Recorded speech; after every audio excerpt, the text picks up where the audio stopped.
You know, when Allah blesses people with children, some of you probably have children, sons and daughters. When your son reaches the age where you think he ought to be married, do you go to the street and pick up the first girl?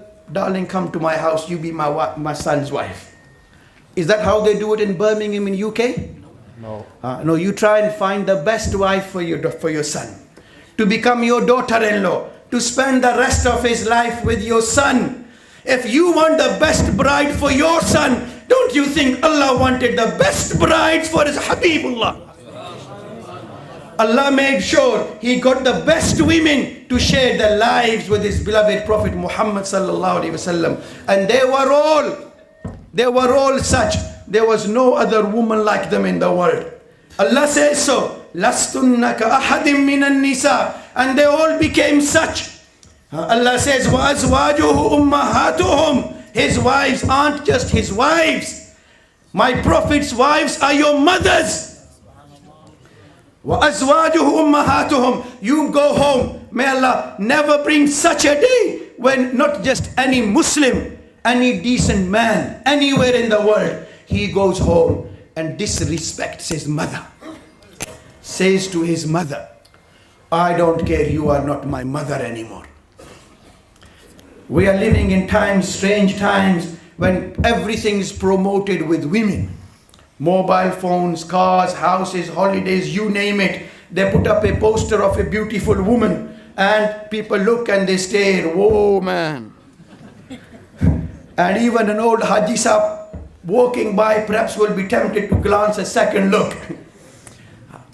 To look and stare at any ghair mahram is haram. But to go home and that old woman in your house, old woman or old man, to look at them with love. What did Rasulullah say? Allah will give you the reward of one hajj.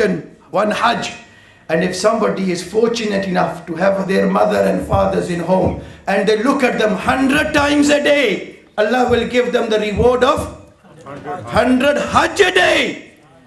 But Allah forbid anybody goes home, he says to that woman who can't see properly, who can't speak properly, who can't hear properly, can't talk properly, can't walk properly, to look at her and smile. Allah was going to give you the reward of one hajj. But somebody says, may Allah never bring such a day in any man's life, let alone any Muslim's life, that you are not my mother. Allah forbid, Allah forbid. May Allah never bring such a day. But if anybody was, that man, badbakht, but he won't be a kafir. And I'm saying this in the presence of ulama. But if anybody says, Aisha is not my mother, Hafsa is not my mother, Wallahi al-Azim, that person will become a kafir, because Allah is saying she's your mother. People have the audacity, people have the nerve. Every Ramadan, in many parts of the world, 17th of Ramadan, many people celebrate. Muslims. Why? Allah honored the Muslims. Allah honored Rasulullah. Allah honored Sahaba on the 17th of Ramadan with a victory in Badr. And the Prophet ﷺ said to Hazrat Umar, what do you know about the people of Badr? لعل الله اطلع على أهل بدر فقال اعملوا ما شئتم قد غفرت لكم. Umar, leave him alone. What do you know about the people of Badr? Allah looked at them and Allah said, you can do whatever you please, I've forgiven you all. Allah said to them, you can do whatever, I have forgiven them all. 17th of Ramadan, most khatibs will talk about the victory of Muslims in Badr. But 17th of Ramadan is also a day when the beloved wife of Rasulullah, Ummul Mu'mineen, Aisha radijallahu anha, Habiba Rasulullah, the most beloved wife of the most beloved Prophet of Allah, she passed away 2 years ago. The Shia celebrated in London the death of Aisha. It's on the YouTube. Chanting slogans in Auzubillah, Aisha finnar. It's on the YouTube. My dear brothers, this is an issue, like I said. Aisha was close to the heart of Rasulullah sallallahu alaihi wasallam. I don't have the time. Maulana gave me 20 minutes. He said, please finish 19 and a half. I've got 2 minutes left. Aisha radijallahu ta'ala, Rasulullah was so sensitive to Aisha. Once, other wives of Rasulullah, they came to Zat Fatima to put in a request. And when they came, I can't give detail, I've only got 2 minutes left.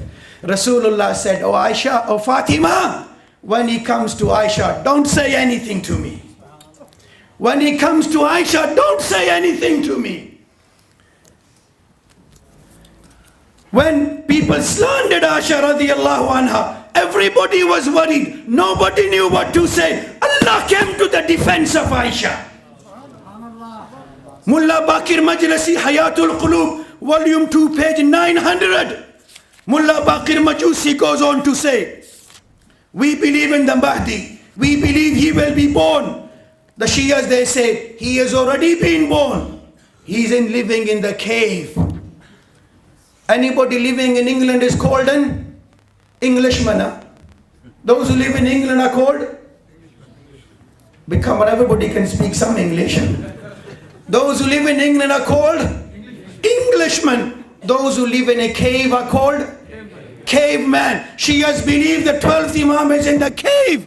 If he's been living in a cave for 1200 years, then he is definitely a cave. They say he will come out towards the end of time. We believe he will be born. I'm saying caveman because there was no such man. The Shias, they said, Mullah Baqir Majlisi says, Ali bin Ibrahim ne riwayat ki hai कि उनकी एक ख़यानत आयशा का तलहा और ज़ुबैर के साथ अमीरुल मुमिनीन से जंग के लिए बसरा जाना था और हज़रत साहिबुल अमर, this is the Shia terminology for Imam Mahdi. Which Mahdi? The caveman. The real Mahdi who will come, he will honor Aisha radijallahu anha. But they say साहिबुल अमर आयशा को बेहुक्म खुदा जिंदा करेंगे और इस ख़यानत के सबब हद जारी करेंगे. We don't honor such a caveman. We don't accept such a caveman. We don't respect such a caveman. Aisha radijallahu anha is the beloved wife of Rasulullah. The honor of Aisha is the honor of Rasulullah sallallahu alaihi wasallam.